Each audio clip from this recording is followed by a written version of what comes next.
Okay, folks, it's your buddy Mike Messier, and I have a special viewer-nominated rant on the vaccine, the coronavirus or COVID-19, dare I say, the China virus, if that's politically incorrect or not, the fucking virus. Should we take the vaccine, or should the viewer, a guy who's very friendly with this channel, I want to thank him for all his suggestions, Michael AJ Norris.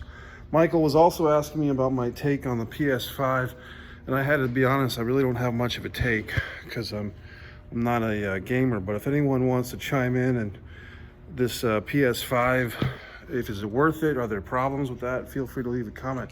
Getting back to the matter at hand, should Michael AJ Norris, myself, you take this vaccine? Now, from what I understand, the vaccine that's going to be available immediately or soon, I shouldn't say immediately, but it's already being distributed to medical workers and so forth.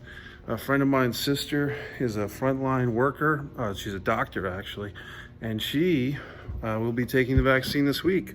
So I will have firsthand knowledge if it goes okay for her. So I'm hoping that it does. For the rest of us, this is my take, folks.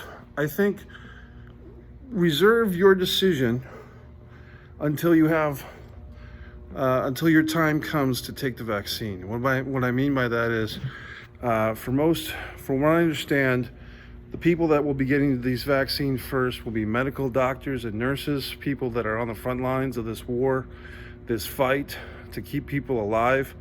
And once again, they're the heroes this year, folks. No president, no president-elect. These are the heroes in our country. We all have to tip our hats to these fine folks, the medical professionals, whether this was a virus from a Wuhan wet fucking bat-eating situation or something more treacherous. These folks have been dealing with it. They haven't had time to ask these questions, where it came from or how, but how are they dealing with it? And a lot of medical people apparently have quit their jobs or retired early because it's been hard, and I can't blame them. So for those that have hung with it, and those that even retired or quit early, I say thanks again. Going back to Michael AJ's Norris's question, so they're going to get it first, the medical professionals. Then senior citizens in senior homes, from what I understand, will be getting it next. And I don't know who gets it after that, whether it's the people that work at the senior homes. Check this out, some nice flowers. Or will it be prisoners, inmates? And yes, that kind of, you question that. Why do the inmates get this thing? Because the inmates are in such a contained environment, and they have a right to live. And let's be honest with you, the more we know about our prison system, we know that a lot of people are probably in there for either trumped up, so to speak, charges, or charges that are not legitimate, or people go to jail all the time that are innocent. Not to say that a lot of people are guilty if they're in jail. I'm sure there are, but anyway, the prisoners will be getting this, and I'm guessing the people that work at the prisons, I could be wrong. Then who would be next? I would probably guess military and police. Would they be next? I'm just guessing. Firefighters. What about school teachers and cafeteria workers, like in the school systems, public school systems? So by the time someone like, as we say, the private sector, Michael himself or me, by the time we have to make this decision, there's going to be 2 or 3 or 4 months, maybe more. We might be waiting until the end of 2021 before our time is called to even make that final decision.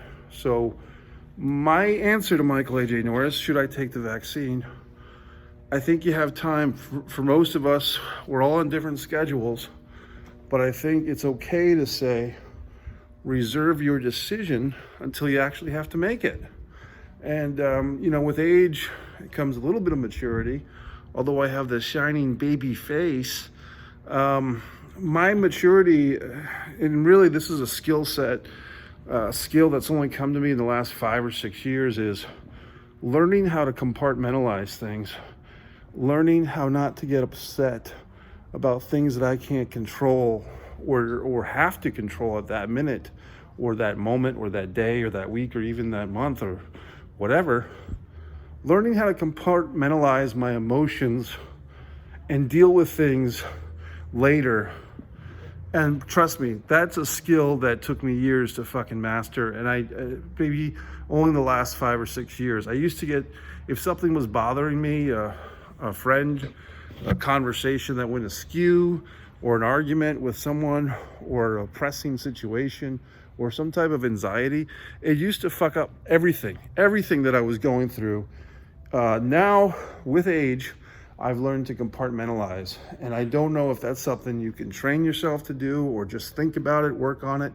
But if you can, Michael and everybody else, try to put this thing as far as your decision. Should I take the vaccine? Should I not? You're not going to have to make that decision, most of us, for quite some time. You know, a couple of months, 6 months. And by that time, we'll fucking know. I mean, by that time, we'll know if people are dropping left and right or if they're growing a third eye in their fucking head from these viruses. In the meantime, this is the fucking type of mask I use, the KN95. I feel a little shitty about it, to be honest with you. Not to be a fucking asshole, but it says right on the mask, made in China. So these are the folks that gave us this thing, and I'm fucking wearing their mask. That's just the way it goes. I mean, there's a lot of things with this coronavirus, to be honest with you, straight shooting with Mike here, that it affects you as a man, to be honest. And I'll just be honest with you here. Men, male ego, and I know women have egos too, but not as big as men sometimes, most of the time. Men don't like to be told what to do.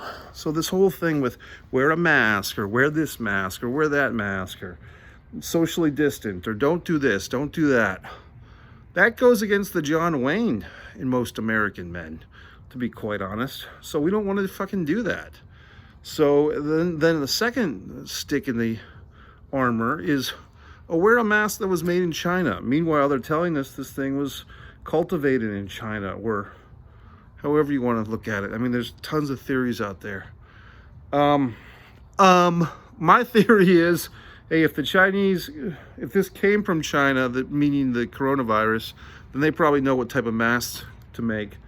The K95 masks are very difficult to get. These KN95s are a little bit easier to get. I feel better wearing this mask than I do a fucking, to be honest with you, most of you right now are probably going out wearing a cloth mask that has some fucking logo on it or some design. Do the fucking research. I don't think those masks do a goddamn thing, or they don't do as much as this, because this has the fucking protectant and the coating, and you can feel if you wear this mask a lot, in a couple of days, it's hard to breathe out of it. So this fucking mask, I think, does a better job than whatever the fuck piece of felt you're wearing on your face. No offense. And I was a guy that was wearing neck gaiters for a while, like opening bell on this routine.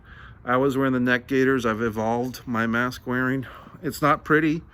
You know what I mean? It's not a fucking fashion statement. I'm not going around with a fucking football team on my face or a shark fin or something cute and fancy. This is, function over fucking fashion, people. So whatever the fucking felt mask you're wearing, fucking wear it if you want. But I prefer something that actually is going to do something, at least in fucking theory. But the male ego of this thing, basically, men don't like to be told what to do. So, but we're being told what to do. Don't do this. Don't do that. Today, folks, calculated fucking risk. What did I do today? I did my laundry. I did a couple of errands in the home. And then when it was time to go out into the big bad world, I said, hey, I'm going to go see a fucking movie. Guess how many people in the theater? One, me. And before that, I needed to eat something. So I went through a fucking drive-through. And it pontificated my mind. I had time. I could have gone into a restaurant and sat there. And I said, do I really need that social interaction right now? Some days I fucking do. So I go to a restaurant and sit and try to have a conversation with people, a waitress or whatever. Today, I was feeling okay. I didn't need that human interaction. I got fucking drive-through. There you have it. So it's called calculated risk. Look, you want to sit in the fucking house or sit in the closet or sit in your fucking backyard and do nothing, then that's the easiest way not to get coronavirus. If you're going to go out and live a little and do things, you're taking a calculated risk. And the calculation is, is it worth it for you to take these risks with the possibility of getting coronavirus? And depending on your current health, depending on a lot of factors, you may get it, you might survive it, you might not. Guess what? Another friend of mine fucking died probably from this fucking thing. So I'm not too happy about that. So what else? I was watching a couple of YouTube videos today. You can find them. One doctor of some kind was saying vitamin D is helpful. If you live in the Northeast or anywhere, he's talking about the 35th parallel of, I guess I'm below that in Florida right now. But if you live in the Northeast, all my New England friends, take some fucking vitamin D supplements.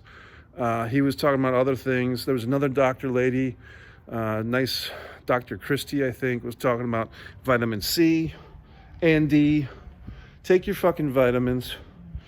We don't have time to sort all this shit out, folks. I mean, look, we're in the home stretch of this thing. Hopefully another 6 months or a year. This thing will be fucking punchline on Jay Leno or whoever the fuck's on TV now. Whatever, Jimmy Kimmel, Jimmy, whoever the fuck.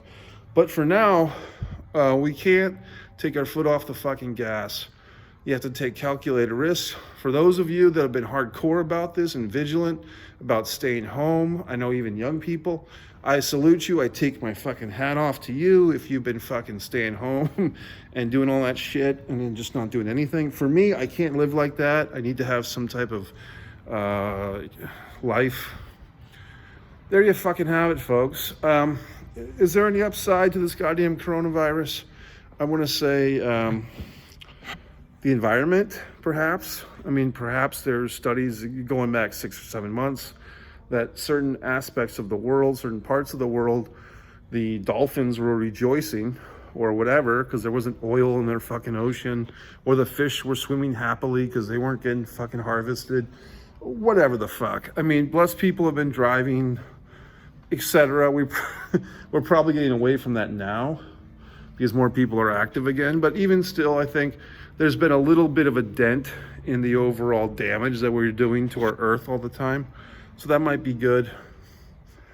I mean, I hate to be morbid and macabre because I've known 2 people at least that have died from this fucking thing. But let's be honest, our population has been pretty high, not just the United States, but all countries. We've had a high population growth, and a few less people, as sad as it fucking is, maybe that helps our environment. Again, it's a macabre, cryptic, dark way of trying to get something positive out of something negative. But if, friends and family and people that we all love have died, well, maybe in some way our future generations will benefit because of less people, less damage to the environment. What the fuck can I say? Like I said, that doesn't help the people that we lost now, but maybe it helps the fucking earth. What the fuck? I'm trying to see something positive out of this goddamn thing. Any fucking goddamn way. I would just say, folks, if you're getting anxious, if you're getting full of anxiety, if you can, if there's a movie theater near you playing a movie, check your local listings. I've been doing that for some escape. You can do your Zooms and your fucking bullshit. If you can, find a place in your local area, a park, a beach, something to walk, get some fresh air, even if it's cold. Get the fucking masks. Even if you go through a drive-through and just fucking sit in your car and listen to the radio or watch Mike Messier YouTube videos, get yourself out and about. Book reading, if you read books, or if you haven't in a while, it's a good time to start. Hopefully this fucking thing will be over soon. To go back to the original question, Michael, should you be fucking taking your vaccine? I would say when your time comes, I would probably suggest you and I both take the goddamn vaccine. But we can suspend our final decision until we're pushed to that point. This is Mike Messier YouTube channel. Thanks for all the new subscribers.